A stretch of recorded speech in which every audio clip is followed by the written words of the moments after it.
चिखली शहरापासून 30 मिनिटाच्या अंतरावर इतकं भारी बेट असेल असं कधी स्वप्नातही वाटलं नव्हतं. तर नमस्कार मित्रांनो, आज आम्ही आलो होतो हिवराश्रम येथे स्वामी विवेकानंद स्मारकाला भेट देण्यासाठी. अतिशय सुंदर असे हे बेट कोराडी नदीच्या जलाशयात उभारलेले आहे. अर्थातच बेट असल्याने बोटीशिवाय जायला पर्याय नाही. अचानक ठरलेला हा प्लॅन इतका भारी असेल असं कधी वाटलं नाही. याचं सर्व श्रेय आमच्या बाबांनाच जातं.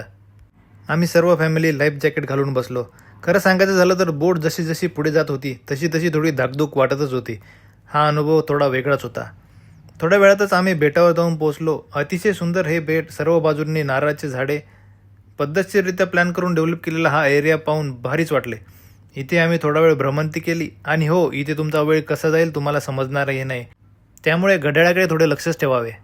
खूप फोटोजेनिक असे हे लोकेशन असल्याने इथे तुम्ही प्री वेडिंग शूटसाठी आणि बऱ्याचशा अशा मॉडेलिंग शूटसाठी पण येऊ शकता. तुम्ही जर इकडे अजून गेल्या नसाल तर नक्की भेट द्या स्वामी विवेकानंद स्मारक, युवराज